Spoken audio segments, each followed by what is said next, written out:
Hello दोस्तों, मैं सारिम अशरफ आपका NSC टेट क्लासेस पर खैर मकदम करता हूँ, खुश आमदीद करता हूँ।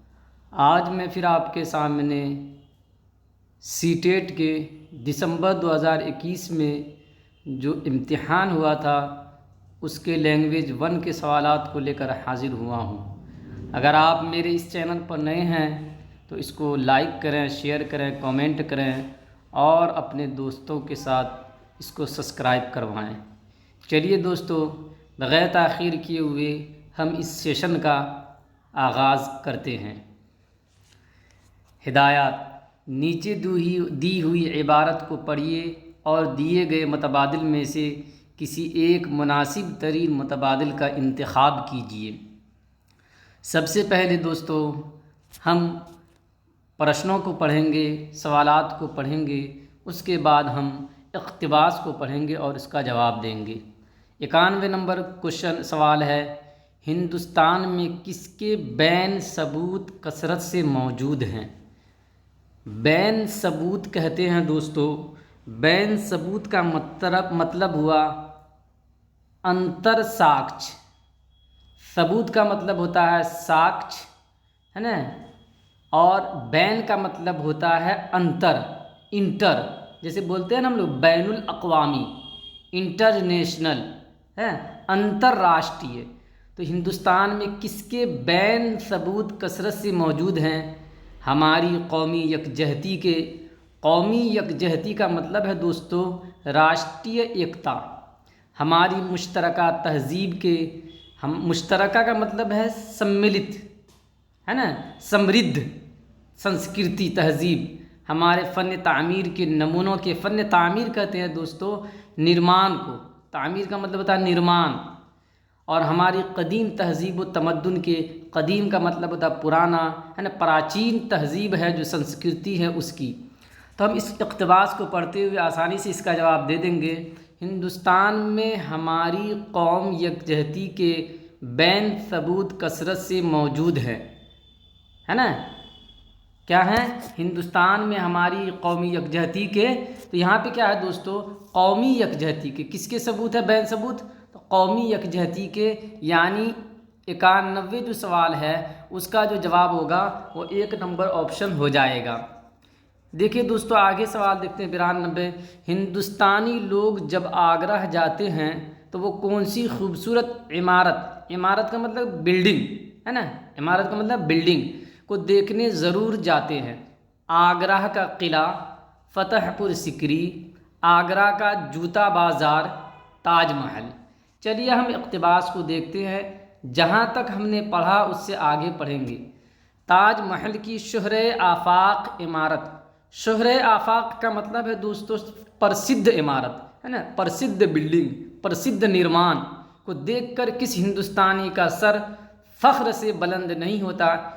हिंद के किसी भी हिस्से में रहने वाला कोई भी शख्स, शख्स का मतलब है व्यक्ति, आदमी, जब आगरा जाता है तो इस आलीशान, है ना, आलीशान, मशहूर, फेमस और ख़ूबसूरत इमारत को देखने ज़रूर जाता है। तो यहाँ पे हमको क्या कह रहा है दोस्तों कि हिंदुस्तानी लोग जब आगरा जाते हैं तो कौन सी खूबसूरत इमारत को देखने ज़रूर जाते हैं? तो ये जो है दोस्तों इसका हो जाएगा ताजमहल को। क्या हो जाएगा दोस्तों? ताजमहल को देखने ज़रूर जाते हैं। 93 नंबर क्वेश्चन है दोस्तों, महात्मा बुद्ध का मुजस्समा किस अजायब घर में रखा है? मुजस्समा का मतलब होता है दोस्तों मूर्ति। मुजस्समा किसको कहते हैं? मूर्ति को। और अजायब घर को कहते हैं संग्रहालय। क्या कहते हैं? संग्रहालय। तो आपसे ये पूछा गया है कि महात्मा बुद्ध का मुजस्समा किस अजायब घर में रखा है? कोलकाता के अजायब घर में, वाराणसी में सारनाथ के अजायब घर में, लखनऊ के अजायब घर में, दिल्ली के अजायब घर में। तो महात्मा बुद्ध का मुजस्समा किस अजायब घर में रखा हुआ है? तो इसका जवाब भी हमें यही मिल जाएगा। इसी तरह वाराणसी में सारनाथ अजायब घर में रखा हुआ महात्मा बुद्ध का मुजस्समा है जो अजीम शाहकार है, है ना, जो अजीम शाहकार है। तो महात्मा बुद्ध का मुजस्समा जो उनकी मूर्ति है वो कहाँ रखी हुई है? वाराणसी के सारनाथ अजायब घर में। कहाँ पे? वाराणसी के सारनाथ अजायब घर में। यानी 2 नंबर जो ऑप्शन है दोस्तों कि वाराणसी में सारनाथ के अजायब घर में, ये हमारा सही हो जाएगा। अगला प्रश्न देखते हैं 94 का। हमारा कौमी परचम कौन से किले पर लहराता है? कौमी परचम का मतलब होता है दोस्तों राष्ट्रीय तिरंगा, है ना। अब जानते हैं कि जो हमारा तिरंगा होता है उसके अंदर 3 कलर होते हैं, है ना, 3 उसमें रंग होते हैं, ज़ाफ़रानी, सफ़ेद और बताइए, ज़ाफ़रानी, सफ़ेद और सब्ज़, है ना, ग्रीन, सब्ज़। तो ये 3 होते हैं। तो ये पूछा जा रहा है कि हमारा कौमी परचम कौन से किले पर लहराता है? दिल्ली के लाल किले पर, आगरा के किले पर, चित्तौड़गढ़ के किले पर, रामपुर के किले पर। तो हम इक़्तिबास को देखते हैं कि इक़्तिबास क्या कह रहा है। जहाँ से हमने पढ़ना ख़त्म किया था वहीं से शुरू करेंगे। इसी तरह शाहजहाँ का तामीर करदा लाल किला है जिस पर हमारा कौमी परचा लहराता है। किस पे लहराता है दोस्तों? तो शाहजहाँ ने जो लाल किला बनवाया था उसी पे जो है हमारा कौमी जो परचम है, झंडा है, वो क्या होता है? उसका लहराता है। तो इसका जवाब दोस्तों हो जाएगा दिल्ली के लाल किले पर। दिल्ली के लाल किले पर जो है वो जो हमारा परचम है वो क्या होता है? लहराता है। 95 नंबर का क्वेश्चन देखते हैं। आली शान में शान क्या है? साबिका, लाहिका, ज़मीर, इस्म। आली शान एक शब्द है ना, एक लफ्ज़ है। आपको ये बताना है कि इसके अंदर जो शान है, आली शान 2 शब्दों से मिलके बना है, 2 लफ्ज़ से मिलके बना है। तो आपको ये बताना है कि इसमें जो शान है वो क्या है? साबिका है। साबिका का मतलब होता है दोस्तों कि साबिका का मतलब होता है कि उपसर्ग है, लाहिका है यानी प्रत्यय है, ज़मीर है ना, यानी सर्वनाम है, इस्म है यानी संज्ञा है। तो आपको ये बताना है कि आली शान में जो शान है वो क्या है? साबिका है, लाहिका है, ज़मीर है या इस्म है। आप जानते हैं कि साबिका उसको कहते हैं जो किसी लफ्ज़ के शुरू में लगता है, और लाहिका उसको कहते हैं जो किसी लफ्ज़ के आखिर में लगता है। तो हम आली शान में जो है, शान जो है वो आली के शुरू में नहीं है बल्कि आली के बाद में है। तो ये क्या हो जाएगा? लाहिका हो जाएगा। क्या हो जाएगा दोस्तों? लाहिका हो जाएगा। चलिए आगे देखते हैं 96 नंबर प्रश्न। कदीम इमारतों को देखकर लोगों पर क्या असर होता है? उनकी खूबसूरती से लुत्फ़ अंदोज़ होते और क़ल्बी सुकून पाते हैं। क़ल्बी का मतलब दिली सुकून पाते हैं। दूसरा है उनको देखकर खुश होते हैं। तीसरा है उन्हें देखकर सराहते हैं, सराहना करते हैं, उसकी प्रशंसा करते हैं। चौथा है उन्हें देखकर फ़ख्र महसूस करते हैं। तो हम इक़्तिबास को देखते हैं। इक़्तिबास में क्या कहा जा रहा है? ऐसी कदीम इमारतों को देखकर लोग उनकी खूबसूरती से लुत्फ़ अंदोज़ होते हैं और क़ल्बी सुकून पाते हैं। क्या करते हैं? लुत्फ़ अंदोज़ होते हैं और क़ल्बी सुकून पाते हैं लाल किला को देखकर, है ना, कदीम इमारतों को देखकर। तो इसका 1 नंबर जो ऑप्शन है वो सही हो जाएगा कि उनकी खूबसूरती से लुत्फ़ अंदोज़ होते हैं और क़ल्बी सुकून पाते हैं। 97 नंबर क्वेश्चन देखिए। हिंदुस्तान के लोगों के दिलों की धड़कन क्या ऐलान करते हैं? हम सब हिंदुस्तानी हैं, हम सब एक ही तो हैं, हम सब बराबर हैं, हम सब भाई भाई हैं। चलिए इक़्तिबास को देखते हैं। जहाँ पे हमने ख़त्म किया था वहाँ से शुरू करेंगे। हिंदुस्तान की हर आवाज़ और हिंदुस्तान के लोगों की धड़कन, लोगों की दिलों की धड़कन पुकार पुकार कर ऐलान करती है कि हम सब एक ही तो हैं, हम सब एक ही तो हैं। ये बात जो है हर हिंदुस्तानियों के दिल में होती है कि हम सब क्या हैं? एक ही हैं, हम अलग नहीं हैं। तो इसका जवाब दोस्तों हो जाएगा 2 नंबर जो ऑप्शन है कि हम सब एक ही तो हैं, ये इसका जवाब हो जाएगा। चलिए आगे नंबर देखते हैं प्रश्न को। 98वें प्रश्न, इमारत की जमा क्या है? इमारतें, इमारातों, इमारातें, इमारत।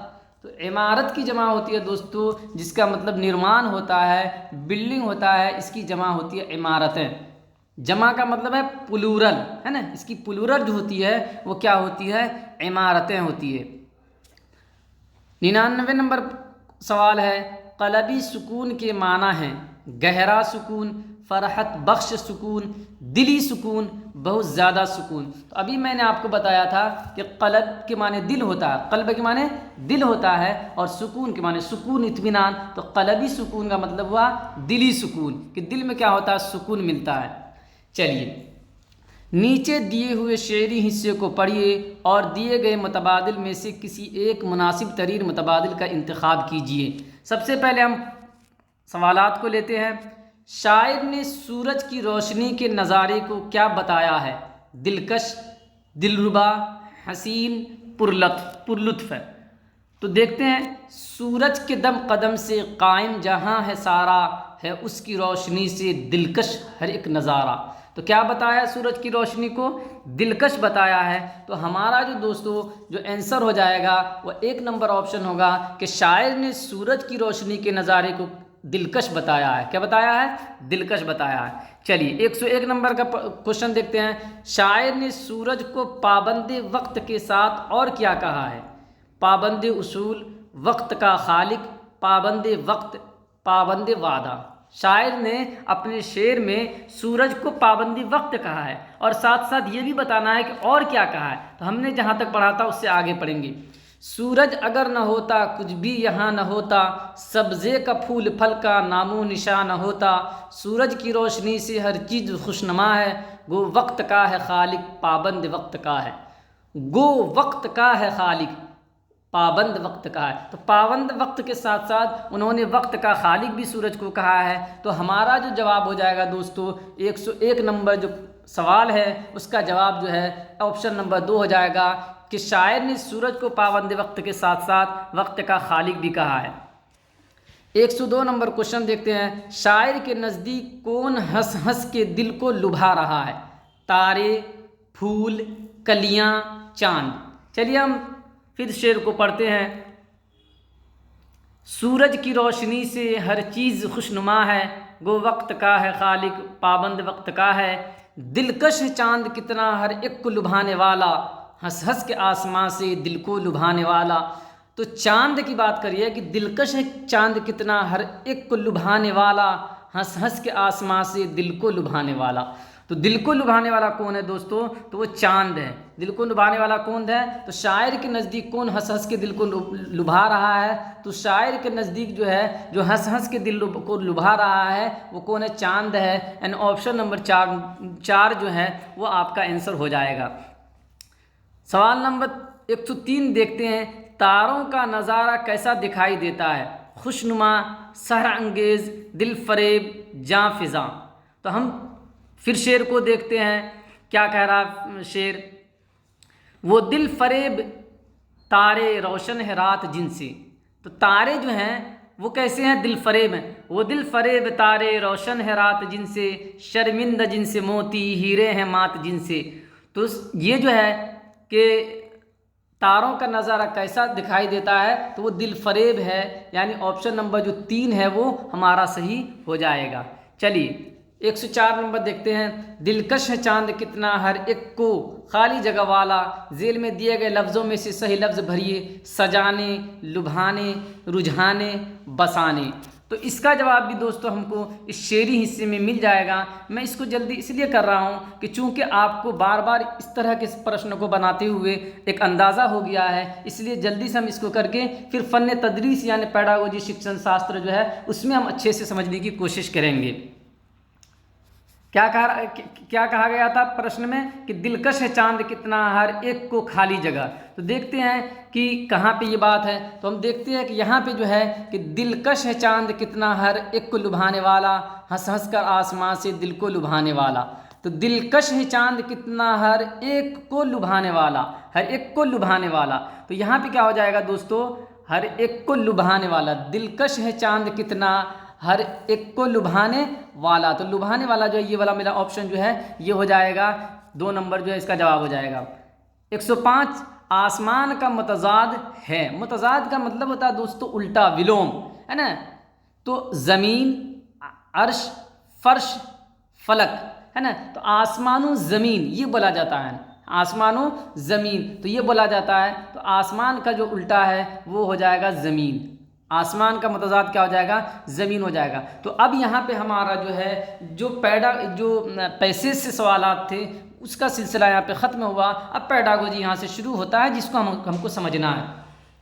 चलिए 106 नंबर सवाल देखते हैं। हर उस्ताद को ज़बान की तदरीस के दौरान चाहिए कि सिर्फ दरसी किताब पर मबनी मालूमात फराहम करे। ये कह रहे हैं कि हर उस्ताद को ज़बान की तदरीस, जब भाषा की तदरीस कर रहे हैं, शिक्षण कर रहे हैं, तो उनको चाहिए क्या करना चाहिए, सिर्फ दरसी किताब पर मबनी मालूमात फराहम करे, यानी सिर्फ पाठ्य पुस्तक जो है उस पर आधारित सूचना और मालूमात जो है बच्चों को देना चाहिए, फराहम करना चाहिए, देना चाहिए। दूसरा है दरसी मवाद के अलावा इजाफ़ी तदरीसी मवाद फराहम करे, यानी दरसी मवाद जो है जो पाठ्य पुस्तक है उससे संबंधित तो मालूमात देंगे ही, साथ साथ जो उसके अलावा है ना, जो पाठ्य पुस्तक से संबंधित और भी चीज़ें हैं उससे भी संबंधित उसको मालूमात देंगे। तीसरा है दरसी किताबों के अलावा इजाफ़ी तदरीसी मवाद का बोझ न डाले, यानी उससे बचना चाहिए कि सिर्फ और सिर्फ क्या करना चाहिए, दरसी किताबों का ही उनको जो है ज्ञान देना चाहिए, उनको मालूमात देना चाहिए, बाकी जो है उनका जो बोझ उन पर न डाले। चौथा है मुजव्वज़ा तदरीसी किताब से आगे न जाए। मुजव्वज़ा का मतलब है दोस्तों कि जो लक्षित हमारा दरसी किताब है, जो हमारी जो फिक्स दरसी किताबें हैं उससे हमको आगे नहीं बढ़ना है। सिर्फ क्या करना है कि जो हमारा दरसियात है उसी पे हमको फोकस करना है। तो इसका जो दोस्तों जवाब हो जाएगा, आंसर हो जाएगा कि दरसी मवाद के अलावा इजाफ़ी तदरीसी मवाद फराहम करे, यानी उस्ताद को चाहिए कि वो दरसी मवाद जो है जो पाठ्य पुस्तक से संबंधी विषय वस्तु हैं उसके अलावा जो सहगामी सरगर्मियाँ हैं उनको भी क्या करे, शामिल करे। चलिए 107 नंबर क्वेश्चन देखते हैं क्या कह रहा है। बच्चों की ज़बान बोलने की सलाहियत आमोजिश को अहम बुनियाद फराहम करती हैं। दर्ज झेल में से क्लासरूम की कौन सी मश्क ज़बान बोलने की सलाहियत को फ़रोग़ दे सकती है। आसान सवाल है कि सिर्फ इतना पूछा जा रहा है कि क्लासरूम की नीचे 4 मश्क दी गई है, आपको सिर्फ बताना यह है कि ज़बान बोलने की सलाहियत को, है ना, हमारे बोलने की सलाहियत को, हमारे बोलने की क्षमता को कौन फ़रोग़ दे सकता है, कौन डेवलप कर सकता है, उसको आपको देखना है। लफ्ज़ों के सही तलफ़्फ़ुज़ की एक साथ मश्क, यानी जो हमारे शब्द होते हैं उसका सही तलफ़्फ़ुज़ यानी सही उच्चारण करना और उसका अभ्यास करना। लफ्ज़ों के सही तलफ़्फ़ुज़ की एक साथ मश्क करना यानी अभ्यास करना, प्रैक्टिस करना। दूसरा है पसंदीदा कहानियों पर मबनी रोल प्ले में शिरकत, या क्या करें कि पसंदीदा जो अच्छी कहानियाँ हैं उसको लेकर उस पर अभिनय करें, उस पर प्रदर्शन करें, ये करना है। तीसरा इज्तिमाई या इनफरादी तौर पर लफ्ज़ों को याद करना और उनकी नज़्म ख़ानी करना, या ऐसा करेंगे कि इज्तिमाई यानी सामूहिक तौर पर या इनफरादी या व्यक्तिगत तौर पे हम क्या करेंगे, लफ्ज़ों को याद करेंगे और उसकी नज़्म ख़ानी करेंगे यानी उसको गाएंगे। चौथा कह रहा है उस्ताद के साथ दरसी किताब में दी गई कहानी को इज्तिमाई तौर पे पढ़ना, यानी सामूहिक तौर पे जो उस्ताद के ज़रिए जो दरसी किताब दी गई है उसमें जो कहानी है उसको हम एक साथ जो है सब लोग मिलके पढ़ेंगे। तो क्या करेंगे दोस्तों, तो इसमें हम ये करेंगे कि चूँकि बोलने की सलाहियत को डेवलप करने की बात कहा जा रहा है, इसलिए क्या करेंगे कि पसंदीदा कहानियों पर मबनी रोल प्ले में शिरकत करना, ताकि बच्चे जो है दिलचस्पी के साथ जो है क्या करें, गतिविधि को कर सके, ये करेंगे। चलिए 108 नंबर प्रश्न देखते हैं। दफ़ा 350A 7वीं तरमीम एक्ट 1956 के मुताबिक लिसानी अक़लियतों के बच्चों को मुनासिब सहूलियात फराहम करनी चाहिए।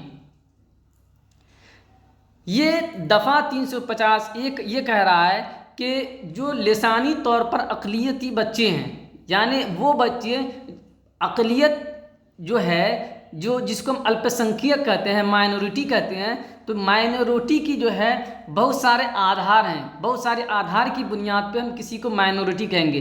जैसे भाषाई आधार पे किसको हम माइनॉरिटी अल्पसंख्यक कह सकते हैं, आबादी के हिसाब से हम किसी को माइनॉरिटी कह सकते हैं, साक्षरता के आधार पे किसी को हम माइनॉरिटी कह सकते हैं, अल्पसंख्यक कह सकते हैं। तो यहाँ पे ये कहा जा रहा है कि जो दफ़ा 350 ये है जो भाषा से संबंधित है के मुताबिक लिसानी अक़लियतों के बच्चों को मुनासिब सहूलियात फराहम करने के लिए क्या करना चाहिए आपको, कि जो लिसानी तौर पर ऐसे बच्चे जिनकी ज़बान इतनी तरक्की याफ्ता नहीं है, तो ऐसी ज़बान के बच्चों को मुनासिब मौका मिल सके, मुनासिब सहूलियात मिल सके, उनको सहायता मिल सके, इसके लिए क्या करना चाहिए। उनकी आबादी में स्कूल की, यानी उनकी जो आबादी है उसमें हम क्या कर लेंगे कि स्कूल को कायम कर देंगे, स्कूल की स्थापना कर देंगे। दूसरा है बुनियादी सतह तक मिड डे मील की चालू कर देंगे, कि जो प्राइमरी स्तर होता है वहाँ तक मिड डे मील चालू कर देंगे। तीसरा बुनियादी सतह पर मादरी ज़बान में तालीम की, या मादरी क्या करेंगे कि जो प्रारंभिक स्तर होता है उस स्तर तक हम क्या करेंगे कि बच्चों को मादरी ज़बान में जो तालीम, मातृभाषा में तालीम देने की बात करेंगे। या चौथा है बुनियादी सतह पर खिलौने और दूसरे आमोजिशी मवाद की क्या करेंगे। तो आप जानते हैं दोस्तों कि लिसानी अक़लियतों के बच्चों के लिए जो मुनासिब सहूलत हो सकती है वो ये हो सकती है कि बुनियादी सतह पर यानी प्रारंभिक स्तर पर मादरी ज़बान में उनको अगर तालीम दी जाए तो वो बच्चा क्या हो जाएगा, जुड़ जाएगा स्कूल से। चलिए सवाल नंबर 109 देखते हैं। हिंदुस्तान की ज़बान की तालीमी पॉलिसी में संस्कृत नहीं है। आप जानते हैं कि हमारे हिंदुस्तान में जो सहलिसानी फार्मूला काम करता है, सहलिसानी फार्मूला जो है काम करता है, जिसकी सिफारिश कोठारी कमीशन ने 1964 और 66 में किया है। ये सहलिसानी फार्मूला जिसको आप 3 लैंग्वेज फार्मूला कहते हैं या त्रिभाषाई क्या कहते हैं, सूत्र कहते हैं। तो इस त्रिभाषाई सूत्र को थोड़ा सा आप समझिए। त्रिभाषाई सूत्र ये कहता है कि बच्चों को 3 भाषाएं सीखना चाहिए। सबसे पहली है मातृभाषा। मातृभाषा, अगर किसी की मातृभाषा और मातृभाषा या क्षेत्रीय भाषा, दूसरा है कि क्षेत्रीय भाषा, और तीसरा है कि अंग्रेजी या आधुनिक भाषा, है ना। तो इन 3 भाषाओं में क्या, ये 3 भाषाएं हैं जो है बच्चे को सीखनी चाहिए। तो ये सहलिसानी हिंदुस्तान की ज़बान की तालीमी पॉलिसी में जो है आप जानते हैं कि संस्कृत को शामिल नहीं किया गया है ना। तो आप यहाँ पे आपको बताना है कि ये जो शामिल नहीं है क्यों नहीं है। क्लासिकी ज़बान हिंदुस्तान की ज़बान की तालीमी पॉलिसी में संस्कृत नहीं है। क्लासिकी ज़बान या संस्कृत क्या नहीं है, क्लासिकी ज़बान नहीं है, सहलिसानी फार्मूले का हिस्सा नहीं है, सरकारी ज़बान नहीं है, एक जदीद हिंदुस्तानी ज़बान नहीं है ना। सहलिसानी फार्मूला का मतलब बता दिया आपको कि त्रिभाषाई सूत्र, सरकारी ज़बान है ना जिसको आप क्या कहते हैं, राष्ट्रीय भाषा कहते हैं, राजभाषा कहते हैं, और एक जदीद का माना मतलब नया, तो एक आधुनिक हिंदुस्तानी भाषा। तो ये है कि जो संस्कृत है वो सहलिसानी फार्मूले में शामिल नहीं है। चलिए 110 नंबर जो है सवाल को देखते हैं। एक जुमला सुनने के बाद बच्चा उसे समझने के लिए उसकी मालूमात को छोटे छोटे हिस्सों में बांट देता है। ये है, यानी एक बच्चा ऐसा है कि जो किसी जुमले को सुनने के बाद क्या करता है कि उसको छोटे छोटे हिस्सों में, टुकड़ों में बांट देता है। तो उसके इस अमल को क्या कहेंगे, नीचे से ऊपर का अमल, बटन ऑफ प्रोसेस, ऊपर से नीचे का अमल, टॉप डाउन प्रोसेस, तीसरा इस्तिक़राई अमल, इंडक्टिव प्रोसेस, चौथा है इस्तिखराजी अमल, डिडक्टिव प्रोसेस। तो जब बच्चा जुमलों के सुनने के बाद उसके छोटे छोटे हिस्सों में बांट दे तो इसको कहते हैं हम बटम अप प्रोसेस, यानी नीचे से ऊपर का अमल। कि बच्चा क्या करता है कि उस किसी भी जुमले को जब सुनता है तो सुनने के बाद क्या करता है, उसको छोटे छोटे टुकड़ों में बांटता है ताकि उसको समझने में आसानी हो, यानी वो नीचे से ऊपर जाने की कोशिश करता है। तो इसको कहते हैं हम नीचे से ऊपर का अमल या button up process. 111 number question देखिए, उसी से मिलता जुलता है। पढ़ने में नीचे से ऊपर का नज़रिया यानी बटन ऑफ अप्रोच जोर देता है। ये जो बटन ऑफ अप्रोच है, ऊपर नीचे से ऊपर का जो नज़रिया है, ये किस चीज़ पे जोर देता है? जुमला, अल्फाज, रुकन, हर्फ। हर्फ, रुकन, लफ्ज़, जुमला, रुकन, तस्वीर, रस्मुल ख़त, आवाज़। चौथा आवाज़, रस्मुल ख़त, तस्वीर और रुकन। यहाँ पे जो है उसका सीरियल दिया गया है कि जब हम नीचे से ऊपर की ओर जाएंगे तो इसका जो है सिलसिला कैसे होगा, इसका स्टेप्स क्या होगा। तो इसका स्टेप्स जो होता है दोस्तों, जो बटन ऑफ प्रोसेस है, इसका स्टेप्स ये होता है कि सबसे पहले बच्चा क्या करता है, हर्फ को सीखता है और हर्फ के ज़रिए रुकन को सीखता है, रुकन के बाद जो है लफ्ज़ को सीखता है और लफ्ज़ के बाद जुमला को सीखता है। ये इसका प्रोसेस होता है। तो इसी को हम कहते हैं बटन ऑफ अप्रोच, ऊपर नीचे से ऊपर का नज़रिया, है ना। तो ये इसका दो वाला ऑप्शन हो जाएगा। चलिए 12 नंबर प्रश्न देखते हैं क्या कह रहा है। इब्तिदाई मुताले की दरसी किताबों में ज़्यादातर असबाक होते हैं जो एक वक्त में वाहिद आवाज़ पर मबनी होते हैं। इस तरह के मवाद हैं। इब्तिदाई मुताले की दरसी किताबों में, इब्तिदाई मुताले की दरसी किताबों में मतलब ये है कि जो इब्तिदाई दर्जे होते हैं उसकी जो पाठ्य पुस्तक होते हैं उसमें आप देखते हैं कि जो असबाक होते हैं, सबक होते हैं, पाठ्य पुस्तक की जो चैप्टर्स होते हैं उसमें एक तरह की आवाज़ वाले शब्द होते हैं। जैसे देखते हैं कभी कभी एक चैप्टर में जो है 2 हरफी शब्द है, किसी में जो है 3 हरफी शब्द है, 3 अक्षर वाले शब्द हैं, 2 अक्षर वाले शब्द हैं, 4 अक्षर वाले शब्द हैं। इस तरह के शब्द जो है दिए जाते हैं। क्यों दिए जाते हैं, इसके देने का उद्देश्य और मकसद क्या होता है? मुआविन यानी सहायता करता है, क्योंकि बच्चे एक वक्त में एक मखसूस पहलू पर ही तवज्जो देते हैं। ये जो है इस तरह के जो असबाक शामिल किए जाते हैं वो इसलिए किए जाते हैं क्योंकि बच्चा जो एक वक्त में एक ख़ास पहलू पर ही ध्यान देता है, इसलिए इस तरह के जो असबाक को शामिल किए जाते हैं, सबक को शामिल किए जाते हैं। दूसरा, गैर मुआविन यानी मददगार नहीं होता है, क्योंकि महदूद तवज्जो अक्सर गैर मंतिकी जुमलों का सबब बन जाती है। या इसलिए इसमें ये गैर मुआविन होता है यानी मददगार नहीं होता है क्योंकि जो महदूद तवज्जो जो होती है, महदूद तवज्जो का मतलब है कि जो सीमित हमारी जो है हमारा सीमित जो है किसी पे जो है निर्भरता होती है, वो क्या होती है कि हमको गैर मंतिकी तौर पे जो क्या होती है, मुआविन होती है। तीसरा है कि मुआविन क्योंकि वो पढ़ने के लिए एक यकखती और दर्जाबंद रवैये को अपनाते हैं। और चौथा है कि गैर मुआविन क्योंकि वह निसाब के बोझ में इजाफा करते हैं। तो इब्तिदाई मुताले की दरसी किताबों में ज़्यादातर असबाक होते हैं जो एक वक्त में वाहिद आवाज़ पर मबनी होते हैं। इस तरह के मवाद जो हैं वो क्या होते हैं कि मुआविन होते हैं, क्योंकि बच्चे एक वक्त में एक मखसूस पहलू पर ही तवज्जो देते हैं। चलिए आगे चलते हैं। 113 नंबर का क्वेश्चन।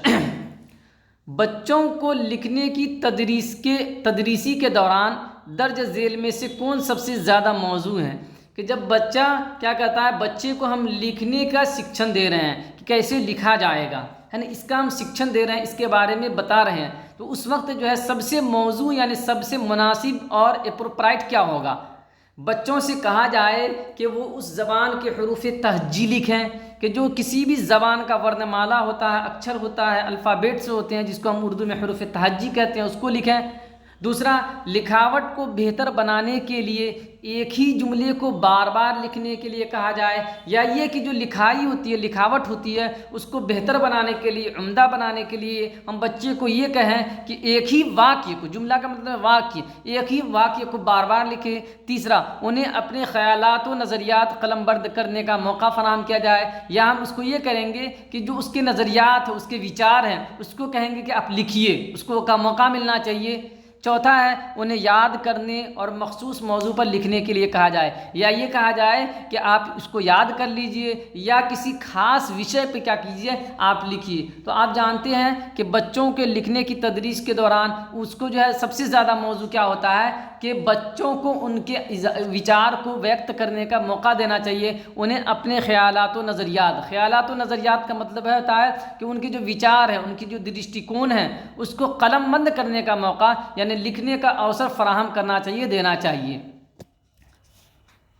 चलिए 114 नंबर का क्वेश्चन का देखते हैं। अपने तलबा के लिए अदब अतफ़ाल मुंतखब करने का सबसे अहम पहलू क्या है? अदब अतफ़ाल का मतलब होता है कि बाल साहित्य, यानी आप छोटे छोटे बच्चों को क्या करते हैं कि जो आप मार्केट वगैरह में देखते हो कि छोटी छोटी किताबें मिलती हैं कहानियों की, कविताओं की, पज़ल की, है ना। तो इन कविताओं को क्यों किया जाता है, इनका इंतखाब करने के वक्त आपको किन चीज़ों का ध्यान रखना चाहिए? अपने तलबा के लिए अदब अतफ़ाल मुंतखब करने का सबसे अहम पहलू क्या होगा? आसान ज़बान, यानी जब अदब अतफ़ाल को इंतखाब करें, उसका चयन करें, तो हमको क्या ध्यान देना चाहिए कि उसकी ज़बान आसान हो। मुसन्निफ़ शायर की शोहरत, कि ऐसे शायर या मुसन्निफ़ के नज़्म को या उनकी कविताओं को या उनके कहानियों को शामिल करें जो शोहरत याफ्ता हैं, जो प्रसिद्ध हैं। तीसरा, बच्चों की सतह और उनकी दिलचस्पी, या ऐसी कहानियों को, ऐसी नज़मों को हम शामिल करें जो बच्चों की सतह के मुताबिक है, बच्चों के लेवल के हिसाब से है और उसमें बच्चों का रुचि है। चौथा, हिंदुस्तानी सकाफ़त में पैवस्त अदब, या ऐसे नज़मों को, कहानियों को शामिल करना है कि जो क्या है कि हिंदुस्तान की जो संस्कृति है उससे संबंधित है, पैवस्त है यानी उससे संबंधित है। तो आप जानते हैं कि बच्चों की सतह और उनकी दिलचस्पी के मुताबिक जो है हमको क्या करना चाहिए, मवाद का इंतखाब करना चाहिए। 115 नंबर सवाल देखते हैं। अज़ खुद ज़बान सीखने और ज़बान की आमोजिश में बुनियादी फ़र्क क्या है? कि जब हम किसी अज़ खुद यानी स्वयं, है ना, अज़ खुद का मतलब है स्वयं, खुद से ज़बान सीखने और ज़बान की आमोजिश, आप जानते हैं कि दो शब्द होता है, एक होता है भाषा अर्जन, दूसरा होता है भाषा अधिगम, जिसको आप इंग्लिश में कहते हैं, भाषा अर्जन को आप कहते हैं लैंग्वेज एक्विजिशन, और भाषा अधिगम को कहते हैं लर्निंग, लैंग्वेज लर्निंग। उसी को उर्दू में कहते हैं, भाषा अर्जन को उर्दू में कहते हैं ज़बान का इक्तिसाब, और भाषा अधिगम को कहते हैं ज़बान की आमोजिश। तो आप जानते हैं कि जो भाषा अर्जन होता है वो खुद ब खुद होता है, जिस मातृभाषा को बच्चा सीखता है तो उसको अर्जन करता है, उसको अधिगम नहीं करता है। और द्वितीय भाषा को जो बच्चा सीखता है, मेयारी ज़बान को, मानक ज़बान को जो सीखता है उसका वो अधिगम कहता है। तो ये यहाँ पे ये कह रहे हैं कि जो भाषा, जो प्रथम भाषा होती है और द्वितीय भाषा होती है, दोनों में क्या फ़र्क है, वही चीज़ कहना चाह रहे हैं कि अज़ खुद ज़बान सीखने, अज़ खुद ज़बान सीखने का मतलब ये मातृभाषा, और ज़बान की आमोजिश या ज़बान को सीखना, दोनों में क्या फ़र्क है? नंबर एक, पहली नहीं है, दूसरी ज़बान के लिए आमोजिश के उसूल होते हैं, यानी जो दूसरी ज़बान होती है जिसको हम क्या मानक भाषा कहते हैं, जिसको स्टैंडर्ड लैंग्वेज कहते हैं, उसके उसूल के लिए, उसको सीखने के लिए क्या होते हैं कि उसूल होते हैं, कवायद होते हैं, व्याकरण होते हैं। और प्रथम भाषा के लिए, पहली ज़बान को सीखने के लिए किसी तरह के किसी व्याकरण और उसूल की आवश्यकता नहीं होती है। दूसरा, उस्ताद शागिर्द के माबैन रिश्ता होता है, या ये कि उस्ताद और शागिर्द के बैन जो रिश्ता है, माबैन का मतलब है दरमियान, है ना। और तीसरा है ज़बान का माहौल, ज़बान का भाषा का वातावरण। और चौथा, ज़बान से मुताल्लिक़ पढ़ने का मवाद, कि ज़बान से संबंधित जो पढ़ने के जो विषय वस्तु हैं वो। तो बुनियादी फ़र्क जो है खुद से ज़बान सीखने में और ज़बान की आमोजिश में क्या फ़र्क है, तो वो ये है कि जो पहली भाषा होती है उसमें ज़बान के लिए, आमोजिश के लिए उसूल नहीं होते हैं, और जो दूसरी भाषा होती है उसकी ज़बान की आमोजिश के लिए क्या होते हैं, हमारे पास उसूल होते हैं, और उन उसूलों की बुनियाद पे हम क्या करते हैं, दूसरी भाषा को सीखते हैं। चलिए 116 नंबर क्वेश्चन देखते हैं। ज़बान की आमोजिश में महारत हासिल करने के लिए दर्ज झेल में से कौन ज़रूरी नहीं है? कि जब ज़बान की हम आमोजिश करते हैं, आमोजिश का मतलब हुआ अधिगम, तो जब ज़बान की आमोजिश करते हैं, उसका अधिगम करते हैं, तो ज़बान की आमोजिश में, उसके अधिगम में महारत हासिल करने के लिए, यानी कौशल बढ़ाने के लिए दर्ज झेल में से, निम्न में से कौन ज़रूरी नहीं है, किसकी ज़रूरत नहीं है? दुरुस्तगी यानी सुधार, रवानी यानी परवाह, मौजूनियत यानी मुनासबत, मुनासिब, महारत। तो इसमें से किसकी ज़रूरत नहीं होती है? ज़बान की आमोजिश में महारत हासिल करने के लिए किसकी ज़रूरत नहीं होती है, ये आपको बताना है। तो आप जानते हैं कि ज़बान की आमोजिश में महारत हासिल करने के लिए रवानी का होना ज़रूरी नहीं है, परवाह का होना ज़रूरी नहीं है, धारा प्रवाह, स्पीड का होना ज़रूरी नहीं है, बल्कि उसके अंदर सुधार होना ज़रूरी है, कि जो हम शब्द बोल रहे हैं वो सही सही बोलें। उसके लिए मौजूनियत होना ज़रूरी है, कि जो हम बोल रहे हैं वो सही बोल रहे हैं कि नहीं बोल रहे हैं। उसके अंदर कौशल होना ज़रूरी है, आगे सुनना, बोलना, पढ़ना, जो महारतें हैं वो होना आपके अंदर ज़रूरी है, लेकिन रवानी का होना ज़रूरी नहीं है। 117 नंबर क्वेश्चन देखिए, पोर्टफोलियो तैयार करने के 3 अहम मराहिल हैं। अब जानते हैं कि जो पोर्टफोलियो होता है उसके जो तैयार किया जाता है उसके 3 स्तर होते हैं। तो वो आपको बताना है कि वो स्तर कौन है, वो 3 स्तर कौन है। यकजा करना यानी इकट्ठा करना, तकसीम करना यानी बांट देना, मजम्मत करना यानी उसकी जो है बुराई करना आसान ज़बान में। दूसरा यकजा करना, मुंतखब करना, गौर करना, मुंतखब का मतलब होता है चुनना। तीसरा है तजर्बा करना, तजर्बा करना के अनुभव करना, निशान जद करना यानी उसकी शनाख्त करना, उसकी पहचान करना, तैयार करना या उसको उसका निर्माण करना।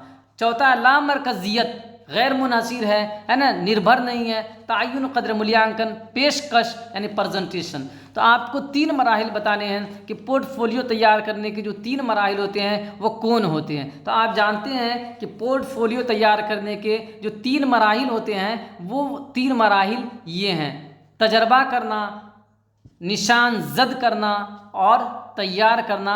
ये 3 मराहिल क्या होते हैं, पोर्टफोलियो के होते हैं।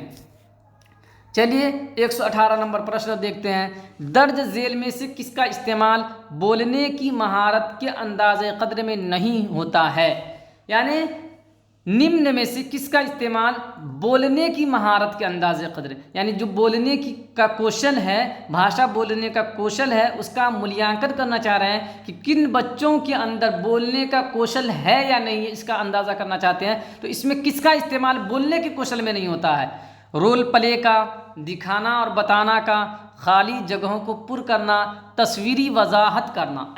रोल प्ले यानी रोल प्ले जिसको जानते हैं, दिखाना और बताना के दिखाएंगे और बताएंगे।